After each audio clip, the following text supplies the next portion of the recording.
Alarming صورتحال ہے، نہ صرف اس خطے کے لیے بلکہ رشیا اور چائنا کے لیے بھی، ان کے لیے ایک تھریٹ کے طور پہ بھی اسے دیکھا جا رہا ہے کہ رشیا اور چائنا پہلے ہی اپنے ہائپرسونک میزائلز کو لانچ کر چکے ہیں۔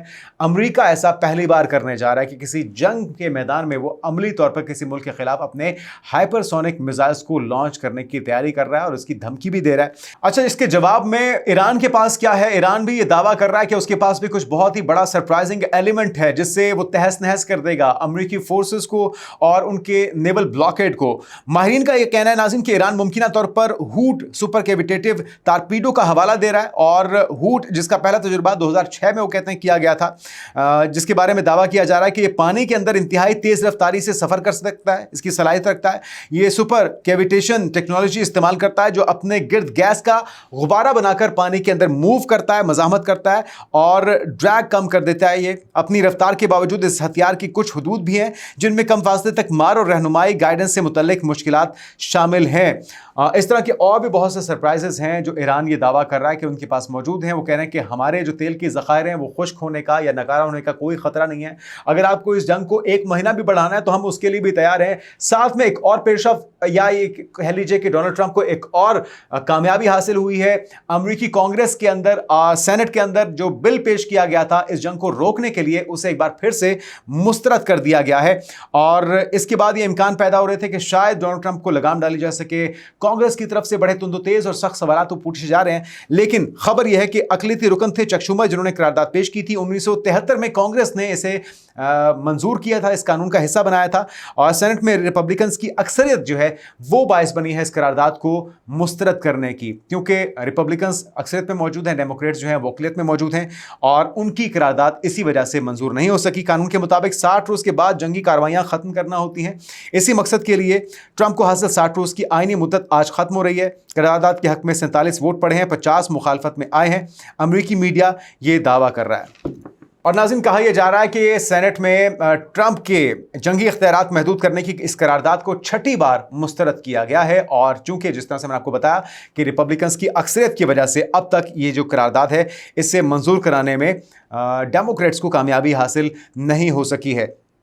لیکن ڈیولپمنٹس کچھ اور بھی ہیں۔ ایک تو ایران کے اوپر جنگ کے بادل منڈلا رہے ہیں اور کسی بڑے حملے کی ممکنہ طور پہ امریکہ اور اسرائیل تیاری کر رہے ہیں۔ دوسری طرف پاکستان کے بارڈرز کے اوپر بھی ٹینشن کی صورتحال ہے، کیونکہ گزشتہ روز جب میں نے آپ کو خبر دی تھی کہ یہاں پر نقل و حرکت کو بڑھا دیا گیا ہے، بختر بند گاڑیوں اور ٹینکس کو پہنچا دیا گیا ہے بارڈر ایریاز میں۔ بھارت جو کہ محبت کی پینگیں پہلے ہی ان کی آپ کو پتہ ہی ہے کہ ان کی آئیڈیالوجی ایک ہے، یہ نظریاتی طور پہ آپس میں سیم آئیڈیالوجی رکھتے ہیں، انسانیت کی دشمن ہے، یہ تمام اقلیتوں کے دشمن ہیں، یہ اپنے علاوہ کسی کو جینے کا حق نہیں دینا چاہتے، چاہے وہ اسرائیل ہو یا پھر بھارت ہو، بھاجپا سرکار ہو۔ تو پاکستان کو قابو کرنے کے لیے، کیونکہ پاکستان ہی وہ واحد ملک ہے دنیا میں جو کہ پوری دنیا کو اس تباہی سے بچانا چاہتا ہے اور اس کے لیے میڈیشن کا کردار ادا کر رہا تھا، اس پر یو اے ای کو بڑی تکلیف تھی، تو ان کا بھی اصل چہرہ ہم نے دیکھ لیا اس موقع پر کہ وہ کتنے پانی میں ہے یا کس کیمپ کا حصہ وہ بنے ہوئے ہیں۔ پاکستان کو قابو کرنے کے لیے کہ پاکستان کو اس بار کوشش نہ کرے ری انگیج کرنے کی امریکی قیادت کو، ڈونلڈ ٹرمپ کو یا ایرانی قیادت کو، پاکستان کو گھیرنے کے لیے، پاکستان کو انگیج کرنے کے لیے اب کوئی اور فالس فلیگ آپریشن ہو سکتا ہے، اور ساتھ میں بنگال کے اندر ہونے والے الیکشن بھی سر پر ہیں، اور آپریشن بنیاد المرصوص اور وہ آپریشن سندور جسے ہم نے آپریشن ودوا میں تبدیل کیا تھا اس کی اینیورسری بھی آ رہی ہے، اس کو 1 سال ہونے والا ہے، تو اس موقع پر ایک اور شرارت بھی ہو سکتی ہے، اور اس چیز کا بہرحال خدشہ موجود ہے۔ اسی وجہ سے جو بارڈر ایریاز میں نقل و حرکت ہے اس کو بڑھا دیا گیا ہے، اور کسی چھیڑ خانے کی ممکنہ طور پہ تیاری کی جا رہی ہے۔ ادھر سے ایک اور پیش رفت یہ ہے ناظرین کہ پاکستان کے جو شہری دبئی کے اندر یا یو اے ای کے اندر جاب کر رہے ہیں، مختلف اداروں کے اندر، مختلف کمپنیز کے اندر، مختلف آفیسز کے اندر، انہیں یہ کہا جا رہا ہے کہ اپنی نوکریوں سے نکالا جا رہا ہے اور انہیں 48 گھنٹے کے اندر اندر ملک چھوڑنے کے احکامات بھی جاری کیے جا رہے ہیں۔ تو یہ ایک اور الارمنگ صورتحال ہے۔ پاکستان کا ایک طویل بیک گراؤنڈ ہے، ایک تاریخ ہے یو اے ای کے ساتھ تعلقات کی، لیکن اسے پس پش ڈالتے ہوئے اور ہمارے ساتھ تو چلیں بعد کے تعلقات ہیں، ان کے سعودی عرب کے ساتھ بہت درینہ تعلقات ہیں اور ایک طویل عرصے تک یہ اپنے مخالفین کے ساتھ ایک ساتھ مل کر لڑتے رہے ہیں۔ ابھی اوپیک سے آج عملی طور پر یو اے نے خود کو الگ کر لیا ہے، اپنی پروڈکشن بڑھانا چاہتے ہیں۔ پروڈکشن آپ کیا بڑھائیں گے؟ دیگر روٹس تو تلاش کیے جا رہے ہیں۔ بھارت کو اوبلائج کرنے کے لیے، اسرائیل کو خوش کرنے کے لیے پاکستان سے انہوں نے $3.5 ارب جو قرضہ دیا ہوا تھا وہ بھی مانگ لیا ہے۔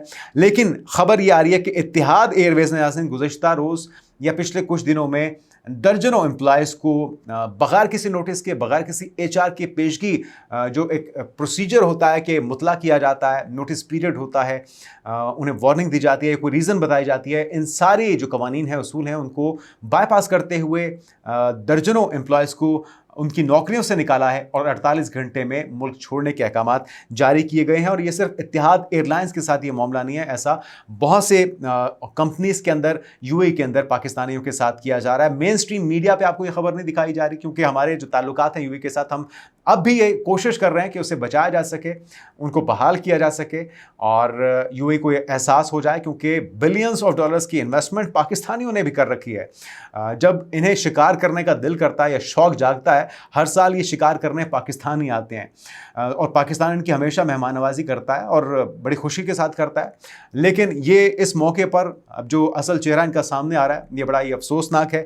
محبت کی پینگیں بڑھائی جا رہی ہیں۔ پاکستان نے ڈیفنس پیکٹ کیا سعودیہ کے ساتھ، تو انہوں نے بھی ایگریمنٹ کر لیا بھارت کے ساتھ اور لوزر کے ساتھ۔ آپ اس چیز کو اندازہ لگائیے کہ دونوں لوزرز ہیں جن کے ساتھ یا جن کی وجہ سے اپنے دوستوں کے ساتھ تعلقات خراب کر رہے ہیں۔ اسرائیل ایک بہت بڑا لوزر، ایران سے بری طرح سے مار کھانے کے بعد انہوں نے سیز فائر کیا تھا اور اب دوبارہ سے امریکہ جو اپنی کمک بھیج رہا ہے، اپنا اسلحے کا ساز و سامان بھیج رہا ہے، دوبارہ سے مدد کر رہا ہے اسرائیل کو دوبارہ سے ری بلڈ کرنے کے لیے اور حملہ کرنے کے لیے یا خود کو بچانے کے لیے۔ اسی طرح سے بھارت 1 سال پہلے پاکستان سے بری طرح سے اپنی ناک کٹوا چکا ہے۔ 11 طیارے گرنے کا ذکر ایک بار پھر سے ڈونلڈ ٹرمپ نے کیا۔ ذرا وہ سنیے کہ کس طرح سے بھگو کے تھپڑ رسید کیے جاتے ہیں بھاجپا سرکار کو ڈونلڈ ٹرمپ کی طرف سے اس موقع پر، جب وہ ایران پر دوبارہ سے حملے کی بات کر رہے ہیں یا ایران کی سویلائزیشن تباہ کرنے کی بات کر رہے ہیں۔ 11 طیارے گرنے کا تذکرہ انہوں نے کس طرح کیا، ذرا سنیے۔ In the case of India, look, the biggest one would have been Pakistan, India. The Prime Minister of Pakistan said, I saved from 30 to 50 million lives, but it could have been more than that. 2 nuclear nations were going at it. 11 airplanes were shot down. They were in the first week of what would have been a very bad war, and I got it solved. You know how I got it solved? By the use of tariffs. I said, I'm going to charge you tariffs if you guys keep fighting, and they said, oh, please don't do that. تو ناظرین، بھاجپا سرکار کے اپنے ملک میں ٹوٹ پھوٹ جو ہے وہ انتہا کو پہنچ چکی ہے۔ لوگ برے حال میں ہیں اور چھوڑ کے بھارت سے باہر جا رہے ہیں۔ آسٹریلیا میں گزشتہ روز کی خبر میں دیکھ رہا تھا کہ وہاں پر جو سب سے بڑی تعداد ہے امیگرینٹس کی، وہ انڈینز کی ہے۔ اور آپ کو یہ بھی یاد ہوگا کہ سڈنی میں، آسٹریلیا کے مختلف شہروں میں ہزاروں لوگ سڑکوں پر نکلے تھے اور ان انڈینز کے خلاف انہوں نے بھرپور مظاہرہ کیا تھا کہ ہماری جابس ہتھیار ہیں، ہمارے وسائل پر قبضہ کر رہے ہیں، ان سے ہماری جان چھڑائیے۔ یورپ بھر کے اندر احتجاج مظاہرے ہو رہے ہیں۔ کینیڈا نے اپنے دروازے بند کر دیے ہیں۔ یو کے اندر لوگ ان سے تنگ آ چکے ہیں۔ اور آسٹریلیا سے یہ جو آپ کو میں ویژولز دکھا رہا ہوں، یہ 15 سے زائد بھارتی تھے جو کہ مجرمانہ ایکٹیویٹیز میں ملوث تھے۔ وہ جو درختوں، کھمبوں اور گراؤنڈز میں بیٹھ کر اور وہاں پر جو کرتوت کرتے ہیں، وہ تو آپ نے ویژولز دیکھے ہی تھے۔ ان کو جہاں پہ کھمبا نظر آتا ہے، جہاں پہ درخت نظر آتا ہے، وہاں پہ بیٹھ جاتے ہیں اور شروع ہو جاتے ہیں۔ لیکن یہ جو معاملہ ہے، یہ سنجیدہ معاملہ ہے، یہ کرمنل ایکٹیویٹیز میں ملوث ہونے کا معاملہ ہے، جس کی وجہ سے آسٹریلیا کی گورنمنٹ نے انہیں گرفتار کیا، انہیں ڈپورٹ کیا، اور جس وقت بھارت یہ واپس آئے ہیں تو دیکھیے یہ میڈیا ان سے سوالات کر رہا ہے اور ان کے پاس کوئی جواب نہیں ہے۔ بہرحال بھاجپا سرکار کے لیے لمحہ فکری ہے، اپنے گریبان میں جھانکیں، اور اگر آپ کسی اور کے اعلی کار بنیں گے یا کسی پراکسی کو پاکستان کے خلاف استعمال کریں گے، پاکستان نے پوری طرح سے تیاری کر رکھی ہے، چاہے وہ افغانی ہو، ٹی ٹی پی ہو، بی ایل اے ہو، یا پھر را ہو اور اس کے دہشت گرد ہوں، ان کو سنبھالنے کے لیے۔ لیکن جاتے جاتے آپ کو جو ویژولز دکھا رہے ہیں ہم ناظرین، یہ ہیں ان جہازوں کو قبضے میں لے کے جو کہ ایک اور عالمی قوانین کی خلاف ورزی ہے۔ آئی ڈی ایف کے دہشت گردوں کی طرف سے انہیں روکا گیا ہے، انہیں قبضے میں لیا گیا ہے۔ ایران یا کسی خوددار ملک کی فورسز کا سامنا کرنے کی تو جرت نہیں ہے ان میں،